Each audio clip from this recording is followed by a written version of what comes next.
Hello and welcome to this section of our Masterclass Days. So, Deb, welcome, and the floor is yours.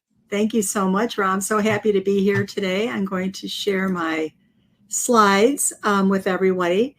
And today my discussion because I want to make sure that our audience has an opportunity to learn how to implement some of these things I'll be speaking about. And the business intelligence process is a rather lengthy process. So it begins, actually, the beginning of the process is when departments of an organization get together and they start thinking about the types of data or information that they need in order to make effective business decisions. And so that kind of starts, that the whole process. And then through that process, you're putting your planning team together. Every department is writing their business requirements, what types of data is important for them, for their functional area of the business to know, to gather, to collect, to analyze. And so there's a lot of that upfront work that needs to happen. And then once that information is identified, gathered, collected, and is living in a data repository, a central repository somewhere, then that data needs to be analyzed in order to determine what that data is telling them, what insights are critically important in order to affect that decision-making process. So today's discussion really is picking up at that data analysis part of the process, because that's kind of where the rubber hits the road. And so I'm going to share with you some tools that you can implement so that you can quickly analyze that data, so that you can extract the insights from those data sets that are most meaningful to you, and then help and have those insights be integrated into your planning process, into the actual creation of your business plan. And so one thing I do want to share with you before we get started, actually, is that for those of you that were part of the DC APAX conference, our global conference, for the last 4 days, we had over 80 speakers come and speak on business health and wellness topics. And they each had about 25 minutes to talk about their topic. And so, we're very grateful that they came and joined us to share their expertise, but they were only able to share 25 minutes of their expertise. So to me, the conferences really are an opportunity to kind of just, scratch the surface of a topic. And 25 minutes isn't really it's not a great amount of time. You can't really learn how to implement or how to execute what you're hearing them speak on. So I wanted to differentiate between the different parts of what we're talking about here as far as education and training, is that the conferences is a great platform for education to learn about these concepts, to determine, maybe some very high level things you need to know. But the Masterclass, which is what we're doing today. Today is our launch of our master classes, is transitions from the general education to the how to implement, how to execute. So the master classes are a series of 2-hour classes. And then we also have online training courses that are 4 hours. And those typically are called our fundamentals courses. So those go even deeper on a topic. And then we also have courses that are more intermediate and more advanced. So there are options available to people wherever they are on their interest in that area. They can come and attend the conference and get just that 25 minutes of a general understanding. But then they can come into the master classes. We had Arthur this morning who spoke about AI tools, spent 2 hours teaching about AI tools. Ron Gayoso teaching about scenario planning and storytelling. And then now we just had Martin Schwern talk about weak signals and about generative AI as an example. And here I am talking about business intelligence. So all of us as business professionals, wherever we are on in our career, if we're a business leader, a business owner, every one of us needs to be armed with information so that we can make those effective decisions. And so I'm going to start the discussion talking specifically about the data analysis process and move you through that process to the actual creation of your strategic plan. So that is the how you can literally take insights out of data, turn that from data into intelligence, and build your plan complete with your strategic objectives, your strategic initiatives, and walks that through the operating budget creation, so that you ultimately leave this session with an understanding of how to actually build your strategic plan for your business. So that's just kind of laying some ground rules here for today's session. And I also want to share with you a little story about the criticality of collecting data, analyzing data, and the insights that you can get from data. So let me walk you through the Diet Pepsi story. So you may look at this and go, what in the world does Diet Pepsi have to do with business intelligence? So I want to share a story with you. This is a personal story, and it goes back several years. And one day I was driving home from work, and I pulled into my driveway and opened up the garage door. And before I pulled my car into the garage, I noticed that on my front stoop was a 12-pack sleeve of Diet Pepsi. And I remember thinking, what is this doing here? We were not Diet Pepsi drinkers. We weren't in my household. But yet here was this case of Diet Pepsi, and I thought, well, that's very odd. This was before the days of Amazon delivery and people ordering their groceries, long before the pandemic, when it became normal to order and have at-home delivery of products. So this goes back a while, but it really speaks to the importance of collecting data and analyzing data. And so I put the case of Diet Pepsi on the shelf in the garage, went in the house, and I didn't really think about it after that. But then about a couple of weeks later, I'm sitting in my office at work. And at the time, my job was head of database marketing for R.R. Donnelley. And R.R. Donnelley is a commercial printing company and digital marketing company. It's a Fortune-ranked business, and I was the head of digital marketing for the company. And my job was to gather and collect information that then our clients would then purchase to help them make informed business decisions. And so R.R. Donnelley at the time had something called the National Consumer Database. And I don't know if you have ever heard about the NCDB, but this was a database that had information about every household in America. And if you think, and you may have thought that, somewhere out there, somewhere is, a big corporation who knows a lot about me. And you're absolutely right. And it was my job to collect data about consumers. And so the National Consumer Database was actually a repository of all this demographic information about almost every household in America. So we knew about where people lived. We had their names. We had their street addresses. We knew what census tract they lived in. We knew what the estimated household income was of those individuals. We knew if there was a presence of a child in their household, and on and on and on. So it was just this repository of information that marketers, companies would purchase these lists. They would segment the list, pick out the variables that were most important to them, and purchase those lists for direct marketing activities. And so my job was to manage this line of Donnelley's business. But then many of our corporate clients were very large consumer packaged goods companies. And you know the names. These are household names. And so they came to R.R. Donnelley, to me and my team, and they said, we want to know more about these consumers. It's great to know where people live and their address and their estimated household income, if there's a child in the household. But we want to know what their preferences are when it comes to their brand choices. What products are they purchasing? What are they consuming within their household across many different consumer product group categories?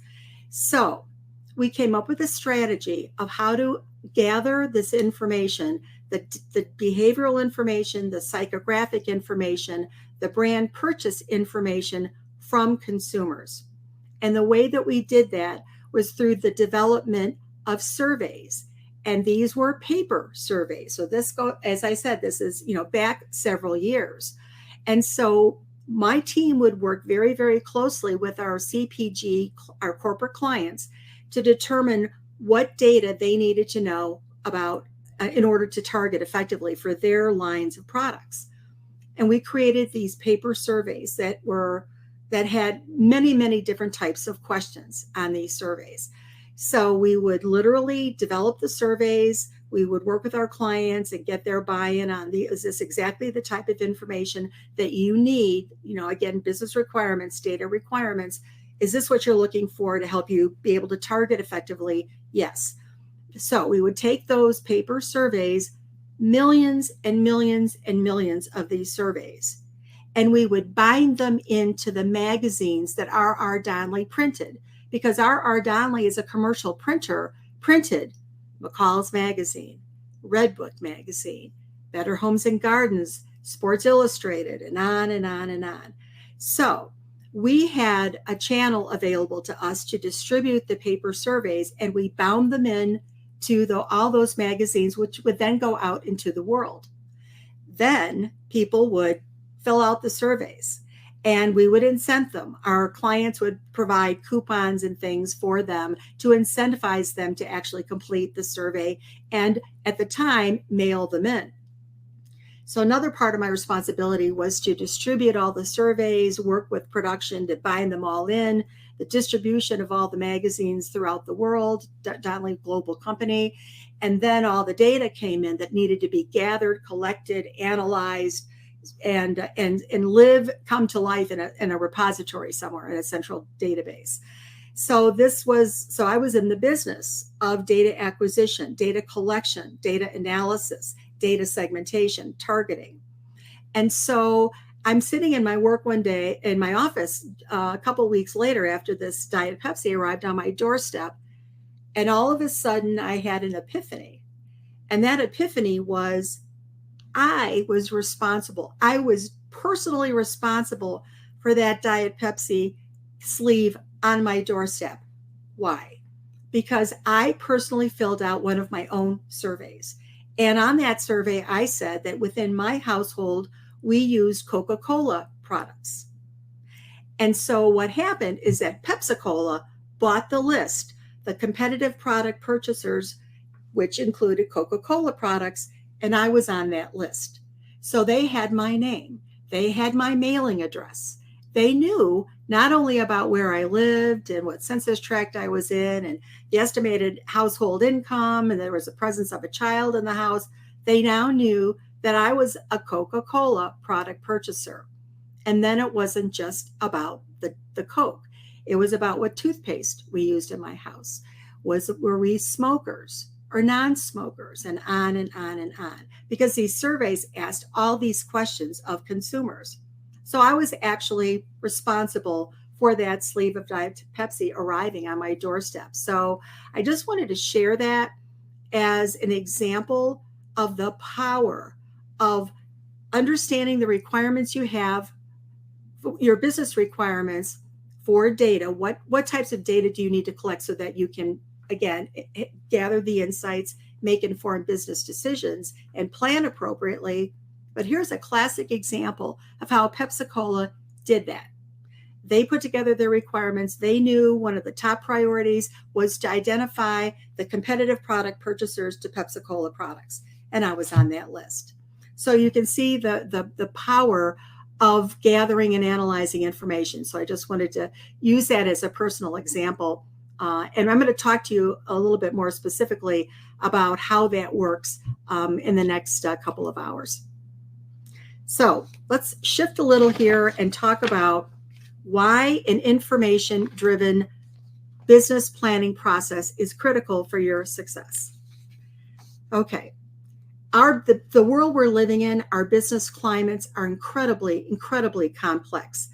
And what's happening now is that the responsibility of collecting data, everybody thought, okay, well, marketing's responsible. We talked about this a minute ago. It's one of the questions I think asked of Martin, kind of who owns this process.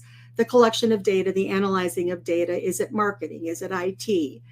Who owns that? And so I guess my answer to that question would be that it's everybody's responsibility in the organization. Everybody has different requirements when it comes to their data needs. And so I just want to make this point here that the businesses we work in are very complex. It's not just one department's responsibility, it's everybody's responsibility. And so what's happening now is that each organizational department is being asked to support the company by delivering deeper insight and greater value more effectively than they ever have before. So today's companies have to be more efficient. They have to more effectively identify and respond to risk and opportunity. They have to deliver more robust and effective analysis of key issues, and they have to be able to provide more actionable insights to drive positive change. And so when saying all that, it's really, really important because for many of us who work within the small to mid-sized business space, there aren't a lot of big operating budgets. This isn't the R.R. Donnellys of the world, where someone like myself has access to very large operating budgets. Many of us and many of our attendees at our conferences, and many of those that are attending today, have very lean operating budgets. So it's critically important to be able to get the information that you need to make effective business decisions and make those decisions quickly so that you can, number one, identify opportunities to drive incremental revenue growth, while you're simultaneously identifying potential risk, because you need to be able to capitalize on the opportunities for revenue while you're simultaneously mitigating risk. So you've always got that mindset of, where can I generate incremental revenue, where I'm simultaneously looking for ways to take costs out of my operations, because that's the only way you're going to drive profitability. So it's everybody's responsibility in the organization to be part of this data collection and analysis process. So ask yourself this question. Where are you right now when it comes to the revenue of your business? Are you doing well? Is your revenue trending positive? Are you plateauing? Are you seeing a decline in revenue? Are you in an organization, maybe very small organization, that you don't have a formal business planning process? And I get that. A lot of the people that are attending today are solopreneurs, but even solopreneurs need a business plan, and we'll talk about that in a minute. Do you need to know more about your customers? And when was the last time you did a customer profile analysis? Do you even know who your customers are? Because that's really important too. So you need to know more about your customers. Maybe you're investing a lot in your digital marketing efforts or your marketing efforts in general, but you're really not sure how effective they are, how they're working for you. Are they creating a positive return? And so we need to talk about that as well. And if you're lacking the top line revenue growth, lacking profitability, then this is a time for you to stop and take a moment and pay attention here to what I'm going to teach about today, because we can turn that around and we can do it in a way that's very cost effective. And I know that is a real consideration and a real hardship for small businesses who just don't have a lot of money to make these investments in research and analysis. But you can do this, and I'm going to tell you how. Another question to ask yourself is, when was the last time that you connected with your customers and actually went through the process of gathering customer feedback about the quality of your products and your services, about your service levels, and on and on and on? So if you haven't taken a moment to connect with your customers, a lot has changed in the last 3 years with the pandemic. So, and it's interesting in the work that I do with small to mid-sized businesses, many of them will say, I don't need to do that, Deb. I know my customers. I know what the competition is doing.